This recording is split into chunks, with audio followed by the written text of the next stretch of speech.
What does it mean to be a man today? Being the strongest version of yourself you can possibly be. Do you think masculinity is under attack or just a bit misunderstood at the moment? Masculinity is definitely under attack. Do you think health is the new wealth or just another status symbol or just a craze? Health is definitely the new wealth. I know it's something that I've plunged into very deeply over the past couple of years. How do you fight your head when it all turns on you? You're always going to have good days, you're always going to have bad days. Your darkest mental health battle, and how did you climb out of it? I went through a time in my life where I suffered a very bad car wreck. What are women doing to men in a relationship? The reverse is also true. I think men are making women weaker. What qualities should a woman have, in your point of view, that make a man the best person that they can be? Doesn't try to change who you are. Andrew, every man listening right now, if they could take one step to becoming stronger, not just in body, but also in mind, what would you say that step is for them? Embrace your authentic self.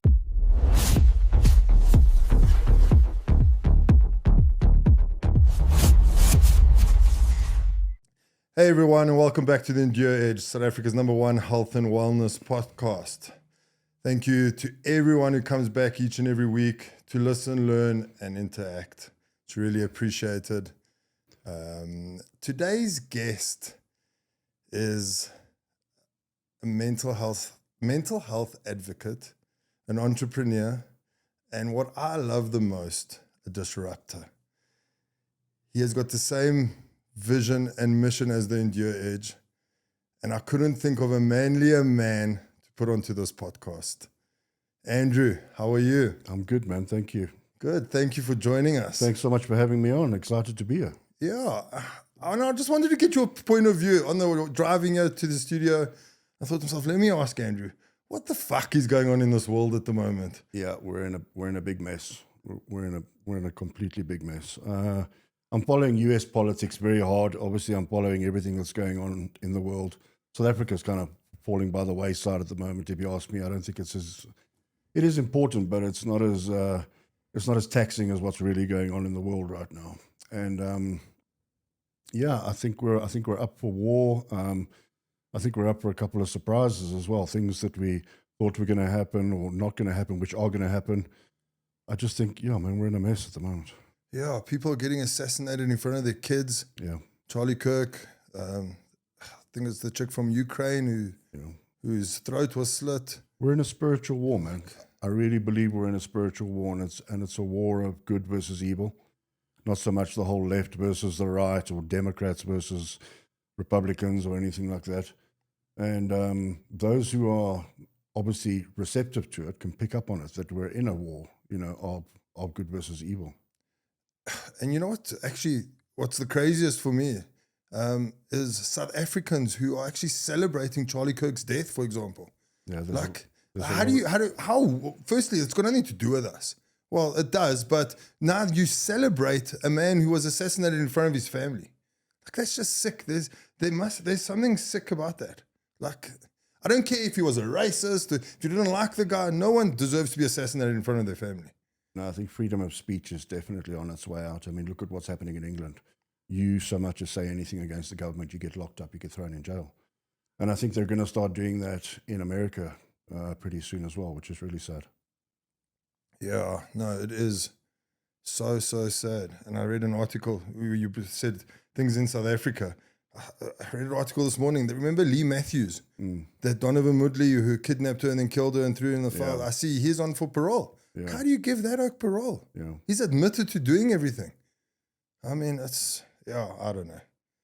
Now, South Africa's got its own massive problems. And, do I see a solution for South Africa in the immediate future? No, I think it's going to be a long while until we find some kind of working formula going forward here.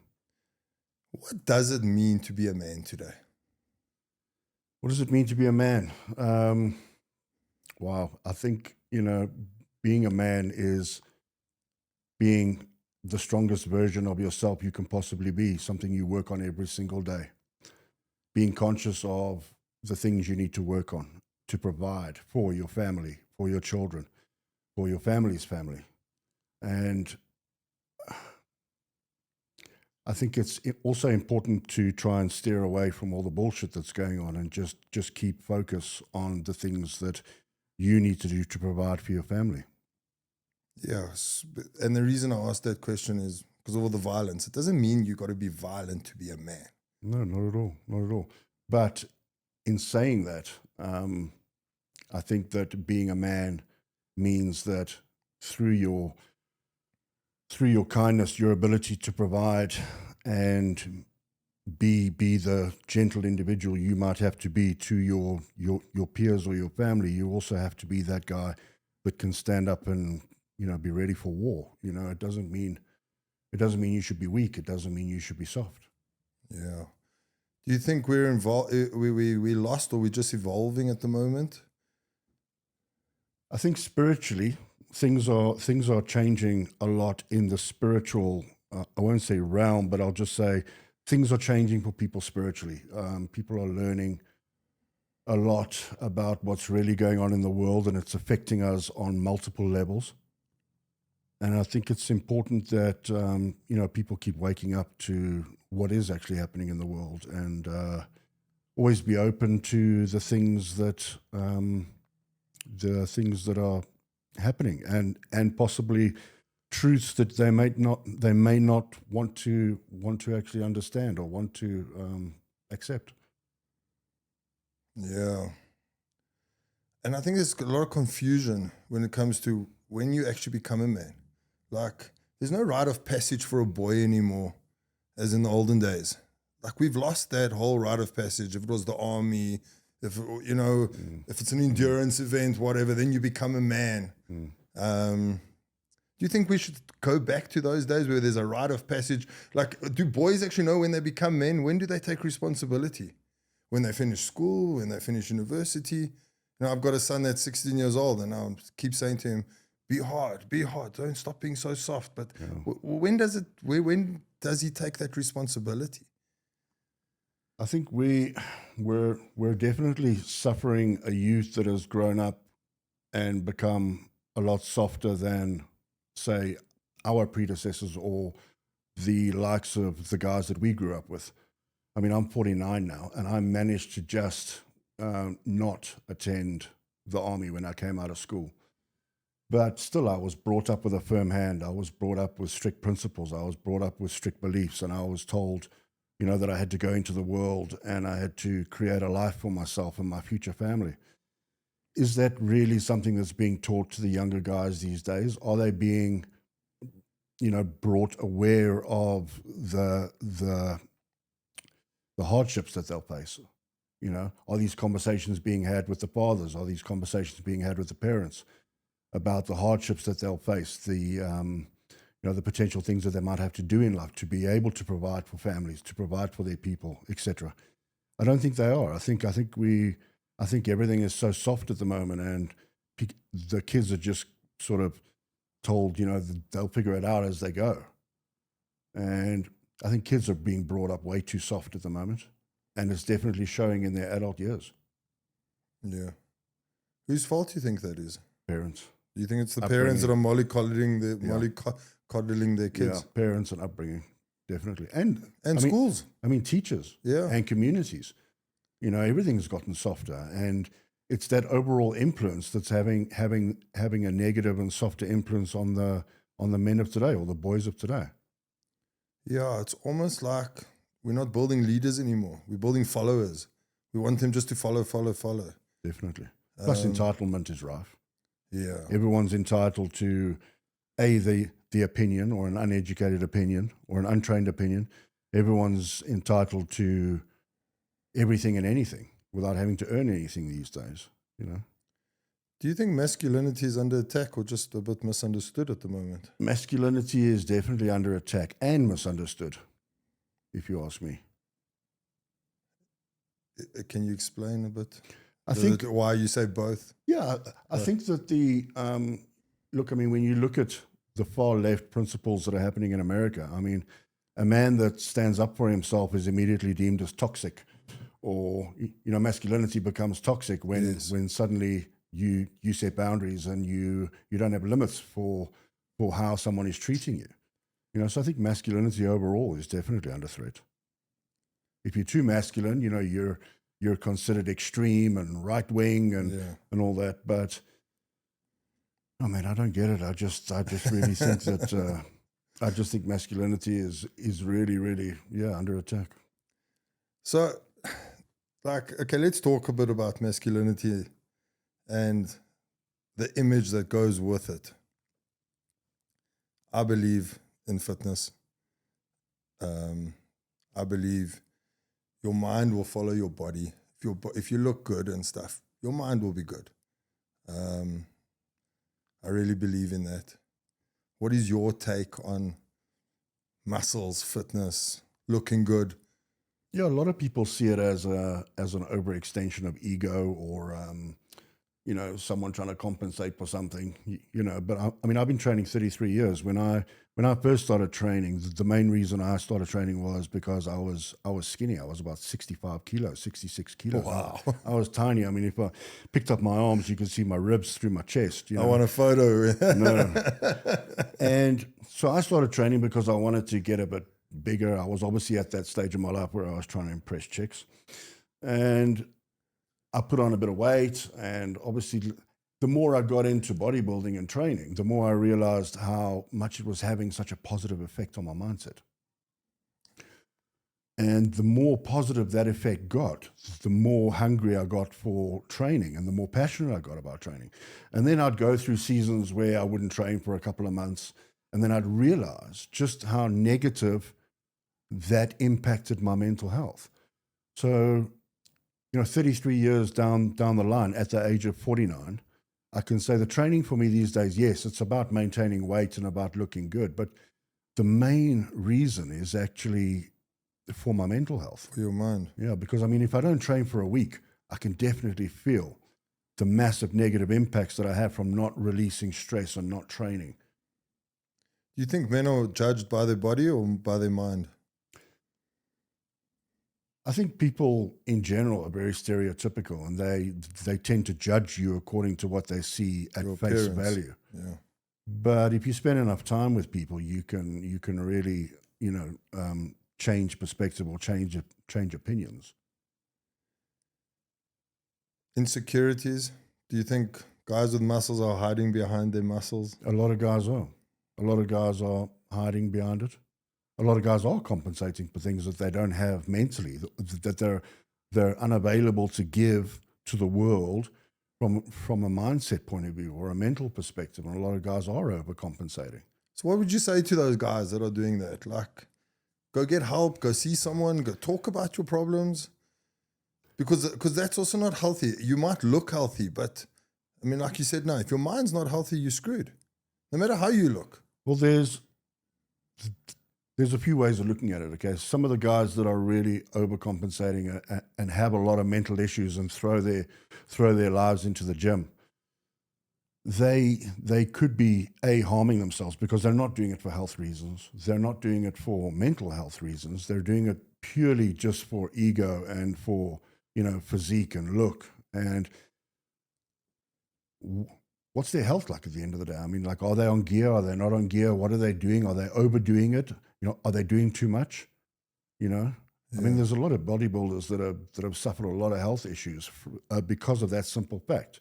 Because of They're the not doing it for the right reasons, not doing it to be more healthy, not doing it to look good.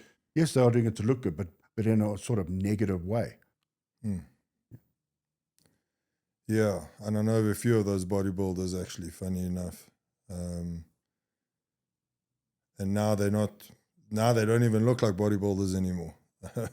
They were winning competitions, and now they've got bigger stomachs than what I'll ever have in my life. Well, that's the thing. A lot of the guys that actually go through it actually burn out after a short period of time. Yeah, they Because actually lose interest almost. Yeah, if you want to call because it they that. can't maintain. They're not building their bodies in such a way that it's sustainable to last them into their 60s, into their 70s, maybe even into their 80s.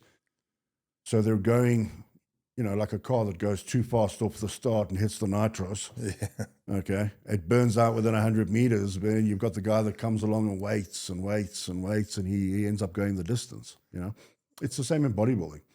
You can either get into it for the long haul, or you can end up burning out and fading away. Your example made me think of Vin Diesel and Paul Walker racing in Fast and Furious now. Too soon, son. Too soon. There we go. Hey, if they're ever looking for a Vin Diesel, here we go. Health. Do you think health is the new wealth, or just another status symbol, or just a craze that's going on? Health is definitely the new wealth. I know it's something that I've plunged into very deeply over the past couple of years. And I think with our current status of basic things, like, our tap water, okay, I'm very heavily involved in bottled drinking water at the moment. And just seeing what is actually happening to us from a simple tap water perspective, and how people are having to learn how to come up with alternatives and make sure those alternatives are healthy. And more people are looking into, simple things that just make your everyday health so much better. I think it's really a hot topic at the moment, and I'm all for it. I really am all for it, because a lot of these things are things we were never taught. No one ever sat us down one day and said, okay, guys, we need to be consuming these minerals, these vitamins, these products, because it's going to do this for our health. So it's basically something that has sprouted up in the public eye and become quite popular. You can see health products being sold everywhere at the moment, and wellness is a huge thing. And I think it's great. I'm here for it. A lot more people are definitely trying to be more healthy, trying to live longer, trying to push that knowledge onto their children, or give their children those products to keep them healthy. I think there's a lot of things in our life at the moment which basically isn't healthy. A lot of plastic. As I mentioned, tap water. Our food is just not what it used to be. The farmers markets are coming back. The small butchers coming back. We don't know what's in our meat. If you do any investigation these days and you look into what you'll find in processed foods, it's horrific. It's absolutely horrific. And a lot of people don't do anything about it, because it's not something that they buy, take home, and then it affects their child's health or their family's health immediately. Yeah, it's something that's progressive over time. Excuse me. And a lot of people understand the dangers of it, and a lot of people just don't care. But we're definitely seeing a big pushback into homegrown, home farm products, home-based animal meats, farm-based animal meats, and I'm all for it. I really think it's a good move. Yeah, hopefully the price of these things also come down. Sure, I think, because, as they get more popular, the people go there. Because right now, all those type of things cost an arm and a leg, and a normal family out there can't afford that, and that's maybe why they go to the processed foods. Yeah. But yeah, just on the tap water subject, you've obviously, because you got your own water brand, as you said, and I want you to tell us a little bit about that, because I find that very interesting. Cool. I'm all about the salt and everything, and I drink Revive. I know it's probably opposition to you as an endurance athlete. I obviously put them in my Revive in the bottles when I'm doing the long runs, etc. So Gauteng's water is probably the cleanest in the country. Gauteng water is currently the cleanest in the country.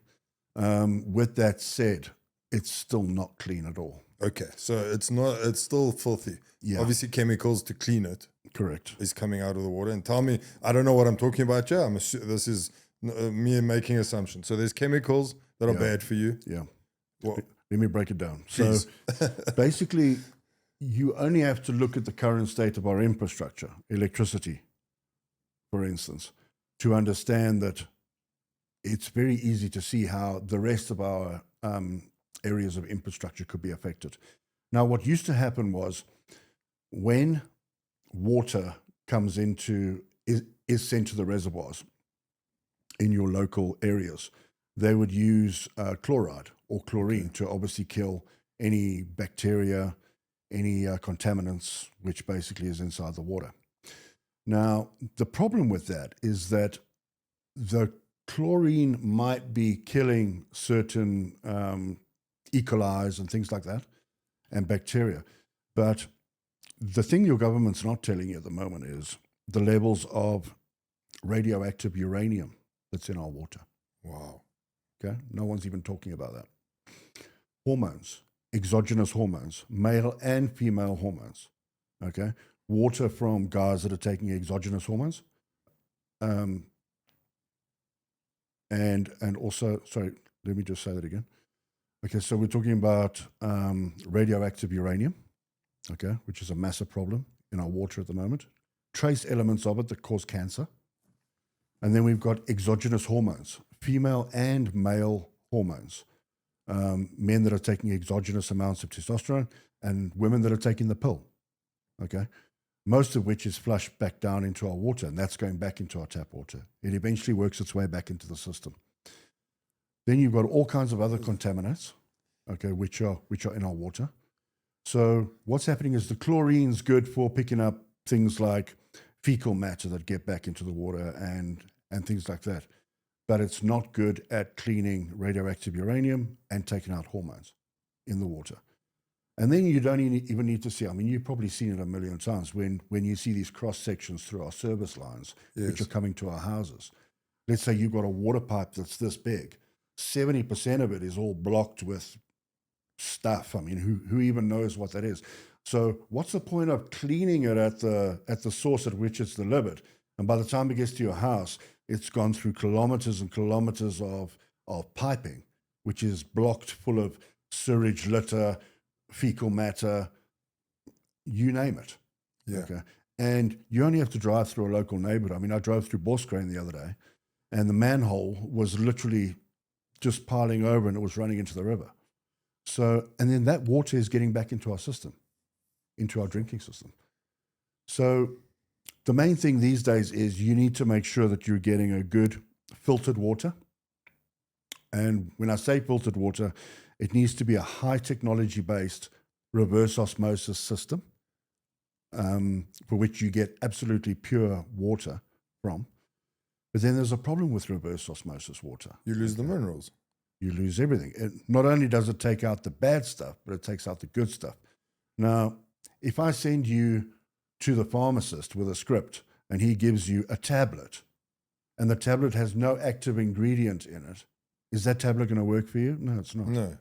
And that's exactly what reverse osmosis water is. It's H2O, but it has no anchors in it. It has no points in it at which your body can utilize it. So when you drink reverse osmosis water, it takes minerals out your body and it dehydrates you instead of actually providing you with hydration. So your body has nothing to grab onto that water with once it goes into your system.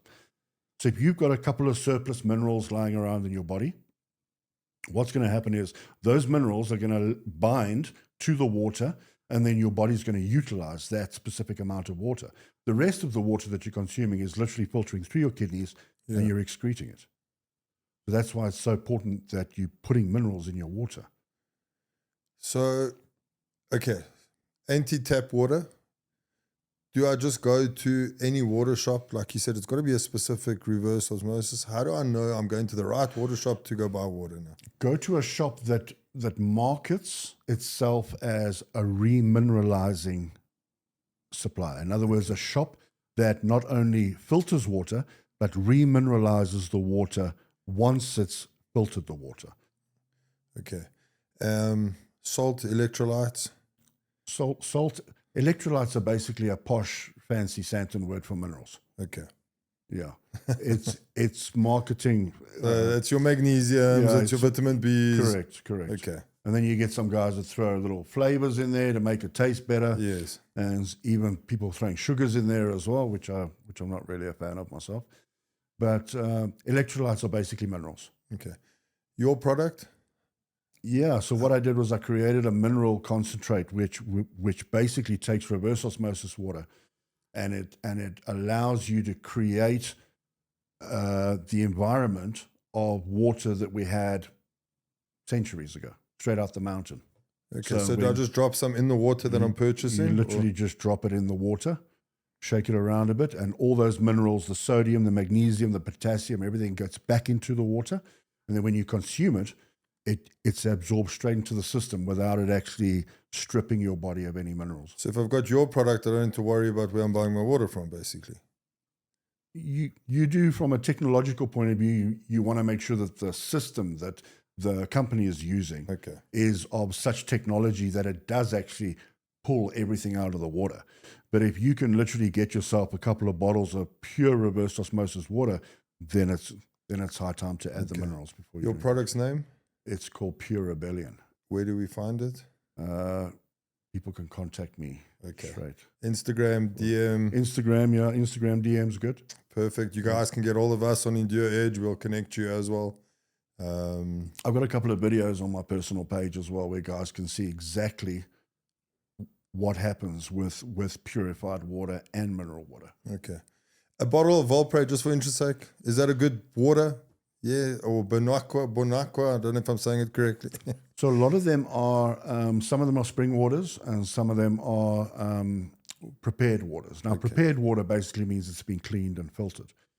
Some of the labels, we won't say names, have nutritional values on the back saying that sodium is this, but it's actually impossible to be able to trust a lot of these brands because none of them are actually putting the minerals back into the water, but the label says it has minerals on it. And if you're smart and you know what the mineral count should actually be in water, you'll see that some of the values are so low that there's actually nothing inside the water anyway. Sure, it's very interesting. Yeah. And it's quite scary because there's no governing body on this. As long as the water is clean, it gets accepted, and that is where the big industry is making the money, because the mentality of the guy on the street is, I need clean water. I need clean water. But what they don't understand is the damage that clean water does when it doesn't have minerals inside it. Yeah. No. It's actually pretty crazy. It's crazy. And I'm trying to think, it was with Zac Efron. I don't know if you've watched it, Down to Earth. He does an episode on water as well. And it also blew my mind. And he went to different countries and played around, like Italy, played with their water. If I remember, Italy had amazing water. And played with their water and spoke about all these things. And it just blew my mind, like how water is actually so important. And we think, let's just open the tap and drink the tap water. You know how I actually got into it was I was that guy that was looking for clean water. And I was at my local supermarket every day with my big bottles, filling it up. And over a period of about 6 months of drinking pure reverse osmosis water with no minerals in it, I was going to the gym and I was just working out, and I was feeling, every time I stand up, I feel like I'm pulling hamstrings and my body's creaking and I don't feel like I've got any lubrication in my body. And then I had an incident on my farm where I had a fight with a pig, and I had to fend off an aggressive pig with a big black bucket. And it was coming at me, man, like a bull. And on one of its last charges, I had to defend myself by sort of hitting it in the nose with a black bucket. And as I went like this, my bicep came off. Oh, geez. And it was sitting up here by my shoulder. And I had to go and have it surgically put back on and all that. Holy shit. A couple of months after that incident, I sort of picked up this thing in my head about, I really want to understand why my body is going through this brittle, painful challenge that I'm going through. And eventually it took me a bit of time, but I actually figured out that my body was so depleted of minerals. I wasn't getting it enough through my food because I was depleting it with the water that I was drinking. Yeah. That You're just pissing it out. Yeah. And so I started doing a lot of in-depth research, and I actually realized that it was because of the fact that I was consuming reverse osmosis water alone was the reason why I actually had the bicep incident. Wow. So that set me on a whole course to, create this mineral concentrate, which I've created, so people can put it back in their water and actually live healthier. Well, I'm going to come get a few bottles from you. That sounds amazing. I want to get back to mental health. That's something you believe in strongly. I've noticed from your social media. How do you fight your head when it all turns on you? So I have a principle which I teach with some of my mindset coaching clients, and that is, you're always gonna have good days. You're always gonna have bad days. Some days you'll feel untouchable. and you'll be strong mentally. And some days when the darkness sort of clouds over and you have a little bit of anxiety, or maybe you're depressed about a couple of things, you get two choices. Everything in life is a choice. That's one thing I believe. Everything is a choice. If I sit here and I'm talking to you, and I get aggressive with you and you get upset, I didn't make you upset. You made yourself upset. You made a choice to be upset. Do you understand what I'm saying? I'm with you. Okay. Now, the same happens with our daily routines, daily lives. We get a choice, and that is to participate or to observe. Now, you only get two options in this life. No matter what is coming at you environmentally, you get two choices. You can observe or you can participate. And what do I mean by those two? Okay. So on the darker days, when you're allowing all these negative thoughts, now you imagine a snowball at the top of a hill, tiny little snowball. This is how negative thoughts work. You push that snowball off that hill.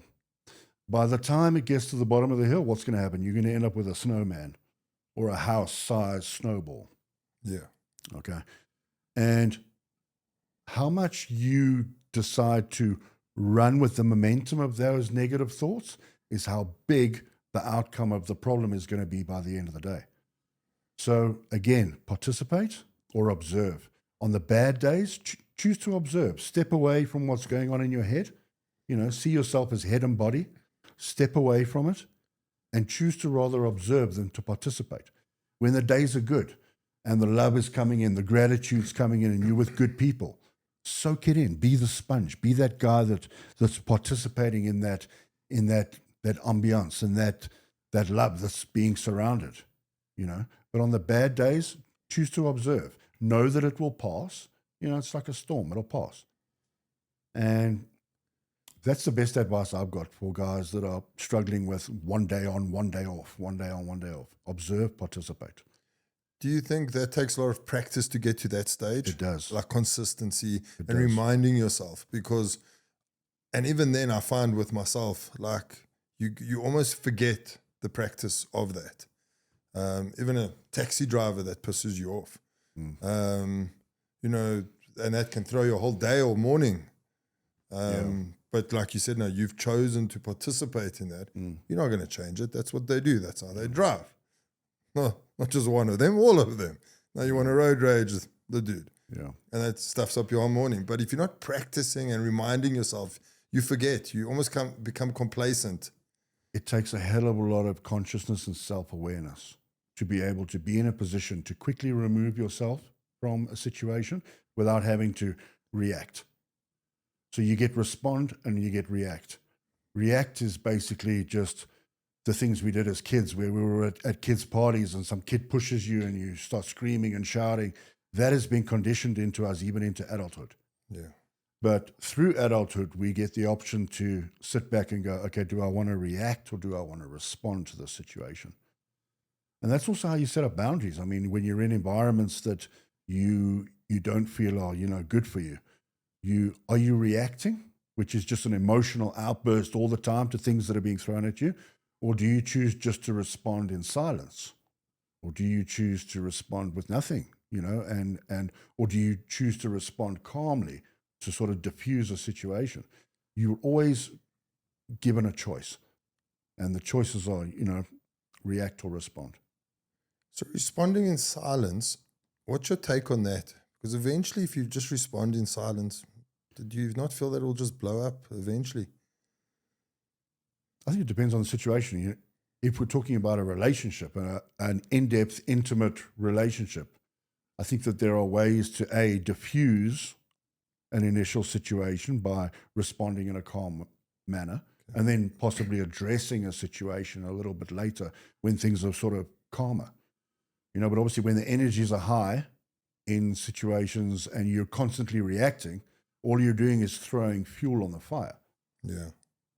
So I think there are smart ways of responding. Yeah, you just got to. It's a difficult one because, like I said, like you forget to, and you're in that moment. You got to actually like teach yourself to get to that. It doesn't happen overnight. And you never make rational decisions when you're emotional. Never. Never, ever make rational decisions. Yeah, every emotional decision I've made has turned to shit. I can promise you that. Correct. Financial or a relationship or whatever has turned to shit. Yeah. Your darkest mental health battle that you've ever faced? Wow. And how did you climb out of it? So I went through a time in my life where I suffered a very bad car wreck. My ex-wife and I were on our way. We were in our height of publishing. It was 2007, and we were on our way to Emperor's Palace Casino for a poker tournament, believe it or not. As much as I was doing health and fitness magazines at the time, we also sort of decided to branch into an entirely new category, which was a poker magazine. And we were invited to go and take part in this poker tournament. And on the way there, my ex-wife was driving. I was in the passenger seat. And we had a head-on accident with a guy who presumably was on a suicide run. So he'd come from the other side of the highway, straight across the island, which was a couple of meters wide. The grass was very, very high, so much so that we couldn't see to the other side. And we were in the far right-hand lane, and we were basically doing about 140 kilometers per hour when an old Jetta 2 popped out of the grass, right there where we were, and it hit us head on at 140 kilometers per hour. And that's times 2 when it's a head-on. Yeah. So luckily we were in a slightly more technologically advanced car. We were in an Audi A2 2-liter, and he wasn't so lucky, unfortunately. And yeah, from that moment on, I probably suffered a good couple of years of real darkness in my life, trying to figure out, first of all, whether I was going to survive or not, because I had to have multiple surgeries to correct things that were wrong with me, as did my ex-wife. And rebuilding myself back from that was absolutely something which I have no regrets about. It made me a much better person. It made me a much stronger person. And I'm grateful for the lessons. And even if you said to me today, if you could take it all back and take that accident out your life, would you? And I'd say no. Because it definitely played a massive role in forging the individual that I am today and giving me the mindset that I have today. So I am grateful for that in many respects. But yeah, it definitely was a dark point in my life, which took a lot of sucking it up and really pushing through things to sort of find my way back into the world, to call myself normal again, if you want to say that. Suicidal thoughts? No, okay. Not suicidal, but there was a moment where, look, I was about 105 kilos when the accident happened, and because of the damage I had to my small intestine, I couldn't eat for a good 6, 7, 8 weeks properly. Wow. Properly. I mean, my mother would just bring me a sort of a small chicken leg, and I couldn't even eat it. And I was constantly throwing up because of this healing that was going on in my stomach. And I had one specific day where I was in the bathroom, and I was so weak that I actually just lay on the floor after I'd finished throwing up into the toilet. And I was so weak and emaciated, I actually just lay there and I sort of wished that I could go. That was the one point in my life, which I would say was absolutely the lowest point I've ever been in my life. You were done? Yeah, I was done. And then after about 2 minutes, I realized, okay, I'm still here. So that's I'm not going nowhere. I'm not going anywhere. So now, that was when I crawled back to bed and slowly but surely started to, pick up the pieces and get up, start moving around and try to get some kind of mobility back into my body. And that was definitely the lowest point for me. Sure. It's crazy how tough we actually are. Yeah. I think another thing is, like a lot of people take small things and make them big things. And then when someone shares a story of their struggle, which is great, people turn around and go, hey, shit, maybe my struggle's not actually that bad. Yeah. You know, it's good to get perspective from other people about what real struggle is, because I think a lot of people have small struggles that they just blow up and deem as massive problems. So men with no addictions, okay, and we're all addicted to something, I believe that. But while I say no addictions, is when you're a recovering addict, you walk into rooms and you talk about everyone's struggles. And you hear other people's story and you go, wow, my story is not that bad. I can get through this. He's 5 years clean, I'm a month, but look where he was 5 years ago. I wasn't that bad. I can get through this. So men that don't go into those rooms and stuff, like just normal depression that we don't talk about and stuff, do you believe a community is important? Yeah, To talk about these struggles? Yeah, definitely. Community is really important, but it's also really important to find a community that at your core really stands by what it is you're searching for, what you need from a support point of view. You know, we've all got friends that invite us to braais and we end up with 20, 30 people there. I mean, how many of those people at these events do you think you're going to have a really close, in-depth, one-on-one, heart-to-heart, authentic chat to? Probably none. Probably none. So, yeah, I think choosing your community is really important, and also choosing the people who you can, rely on, talk to, ask for advice, ask for some kind of a backup. Let them stand by you in your times of need. I think it's really important, because I think men today are so competitive with each other. They're more interested in competing with each other than they are with helping each other.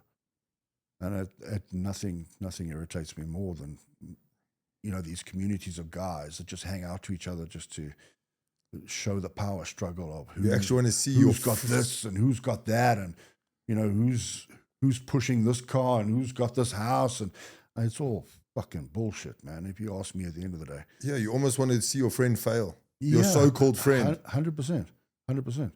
And I mean, we've all been in circles where you'll address problems to someone, or someone who you think is close to you, and they just turn around at the end of the day and they say, well, oh man, I'm sorry to hear that. And they walk off and go and have a conversation with someone else. What happened to guys actually fucking backing one another up? Like legit, like, man, I give a shit about you. Let's work through this. You don't find that anymore. That's why I have very few friends. If I cannot authentically have conversations with people where I can just be myself and talk about, things that are bugging me, or struggles, or maybe we put ideas together, then I don't want to be around people I can't have those conversations with. I don't want to talk about the fucking weather, man. I don't want to talk about rugby. No. I don't want to talk about how great your business did last week. I'm very happy for you, okay? But I don't need you in my ear all the time telling me, hey, man, we're fucking doing this next week and we're going big and we're doing. I mean, that's great. But where's the sort of 50-50? What are you doing at the moment? How can I help you? Where's that male partnership? Where's that male spirit gone? Yeah, that interaction is gone. And and I don't know if it's money that has caused that, or the love for money, and there's nothing wrong with wanting more money and all of that stuff, but like, and I talk from my own experience, like, and you can't even call them friends. There's people in my life that I don't even know if I want to call them acquaintances. Yeah. Like, and I can feel they hate seeing you succeed. They want to see you fail. And I don't want to open up to them about any of my struggles, because I can feel that all they're going to do is go, oh, we want him to struggle more. One of the biggest wake-up calls I ever had to go through was realizing that a lot of people that you spend a lot of time with aren't the people that actually want to help you succeed. It's complete strangers that you've never met before that actually want you to succeed more than the people you've been spending 5, 10, 15 years with that claim to be your friends. Yeah, and family's probably the worst.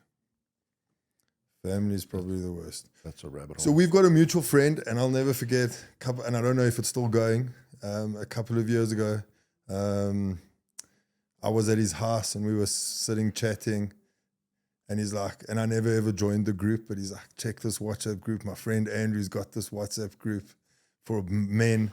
and I never joined the group. Is that WhatsApp group still going? It's still going, man. It's still going.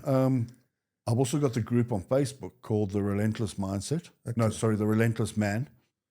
And I put stuff up on there every other day. I haven't done the WhatsApp group. For me, I don't know, the WhatsApp group is, like, as much as it's cool to have people right there at your fingertips, I see it as a little bit of a break in sort of, people's personal space on the WhatsApp side. So I do want to obviously continue with that, but at the same token, I'm a lot more active on The Relentless Man on Facebook. Okay.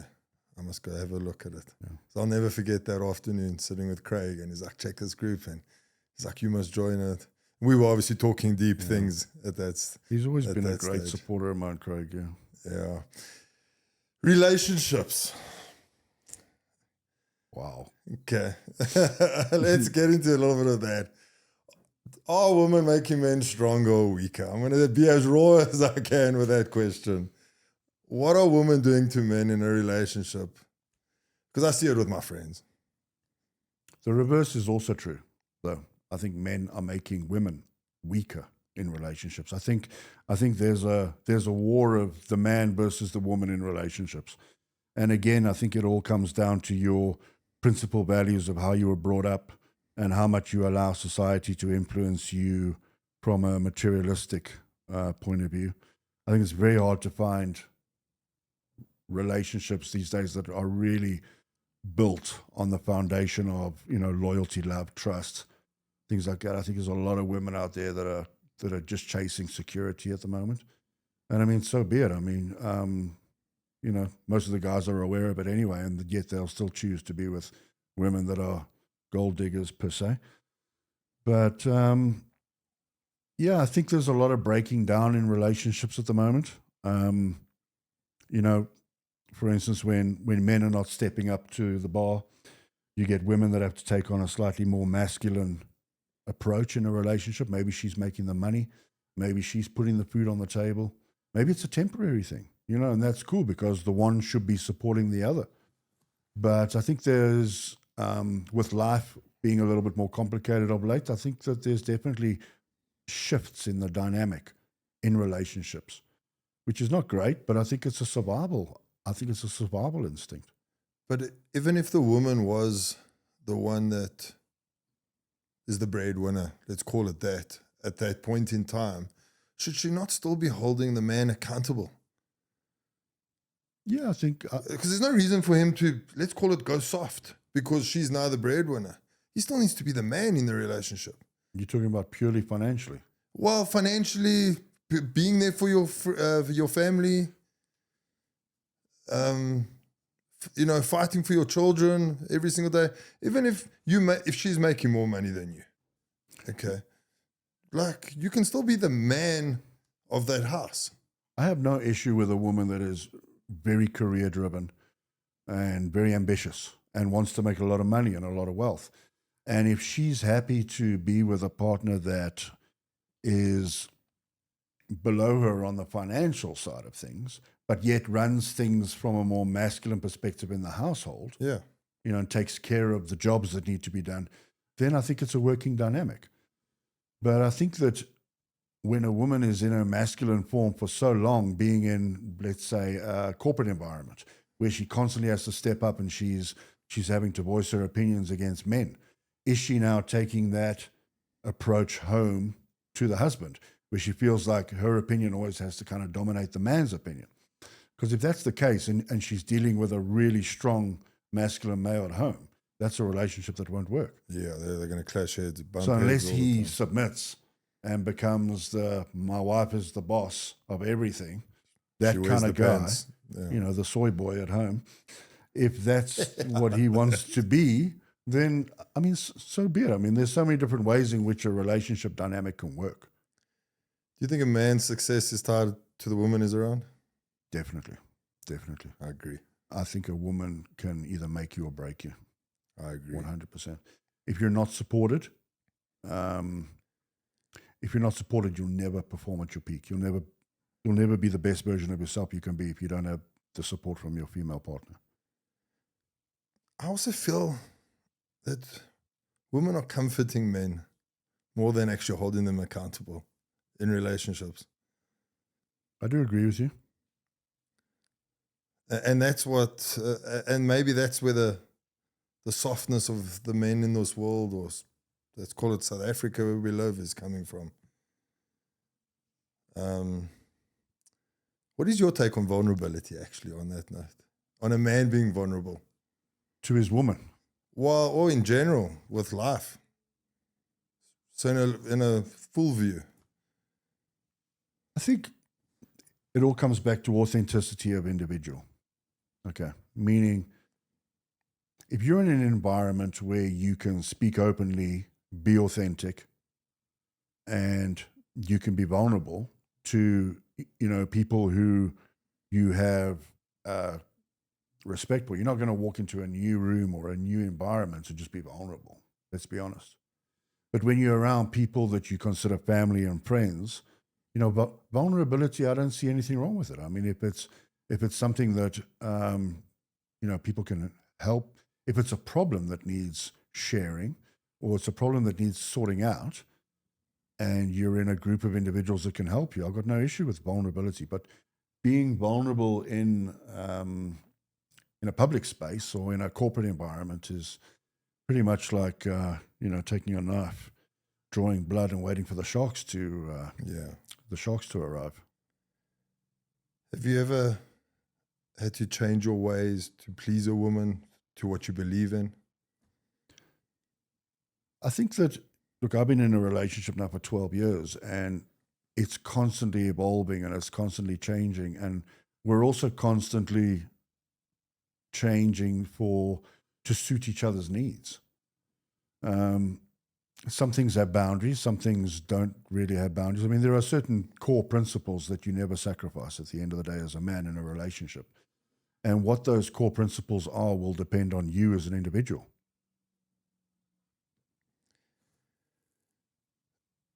So, sorry, I don't know what happened to my voice there. I became a woman. Men out there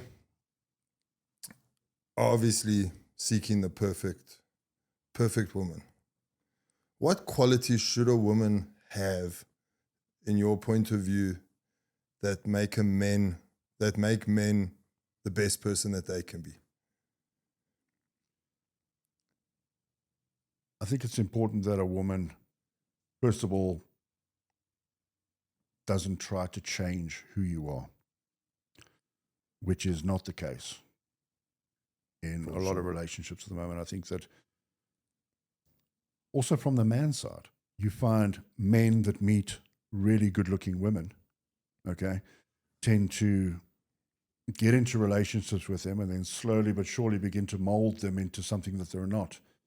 And the reverse is true for women. Once again, it comes down to really being conscious of self and each other in relationships. Know what it is or what the core reason was as to why you got involved with that person. Okay. Understand that if you as a partner can promote their strengths and support them and support those strengths going forward, you'll get the best version out of each other. But when you forget those reasons as to what it was that initially attracted you to that person, and then you slowly start to try and subdue those qualities or pull down on those principles or change that individual, that for me is when you start getting breakdowns in relationships. Do you feel, because we're obviously changing all the time in a relationship, if you're married, if it's your girlfriend, boyfriend, partner, whatever we want to call it, as human beings, we're changing all the time. We change careers, it changes who we are. We're drinking, we stop drinking, whatever. There's always changes, mental changes, everything. Do you shift together? Do you talk about those changes? Well, you either do or you don't exist anymore. It's just not going to work. It's just not going to work. I think that there's a lot of shifting that happens individually and as a couple.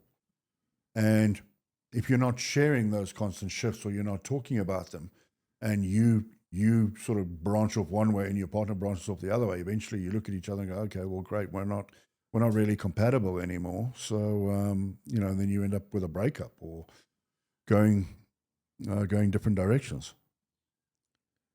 Yeah, relationships, and the best aren't easy, eh? No, not at all. It takes a lot of work, more work than most people are actually prepared to put in. And that's why divorce is at such a high rate. Yeah. Men, mental health, and their partner, wife, should they be honest with their wives about what's going on up here? Definitely. Why would you want to spend your life with someone who you cannot have a completely open, honest, and sincere conversation with about things that you're struggling with? Maybe she's got the answer. Yeah, because is it maybe embarrassment that we keep quiet, or Yeah, I think we fear that they think we're going to think that we're weak? A lot of men do keep quiet, and I think that's the problem. If they can't talk to their wives, they can't talk to their brothers, they can't talk to their friends, these are guys that end up committing suicide, and just rather than drop their ego and their pride and actually come clean with things that they're struggling with, they'd rather just choose the out option. The reason men commit suicide, women or money? I think many reasons.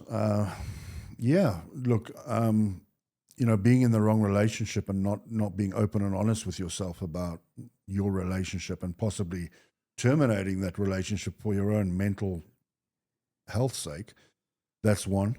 Money, definitely another one. Who's going to support a man that doesn't bring financially to the table what he should be bringing or has been bringing for so much time?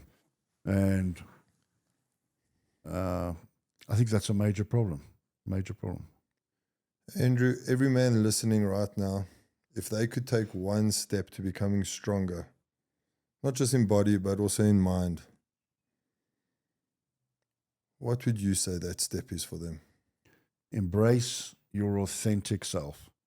And what I mean by that is stop wearing the masks. Take the masks off. Ask yourself what it is you want out of your life, out of your relationships, and pursue it. Because the more you fight against your authentic self, the more you're fighting against what it is you are actually chosen to do. And you're choosing to go against your beliefs and your core systems that have been in place that you're suppressing. And that's when mental health issues occur, when you're constantly pushing down the authentic version of yourself, the guy that wants to do something he's not doing, follow a dream he's not following, have the kind of relationship he's not having. When you suppress all those things, that's when you develop mental health issues. Yeah, I think we just need to also learn to face our demons. I think we almost like ostriches with put their head in the ground. We don't want to face those demons and show up and face them.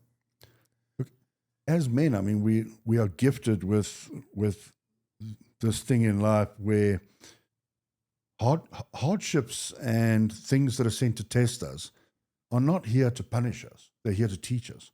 And you get a choice. You can learn, or you can sort of lie down and die from it. I mean, any man that doesn't have any hardships in his life has no character. True character is built from hardship. It's built from frustrating circumstances in life and making the right decisions according to how you get away or how you get out of those hardships.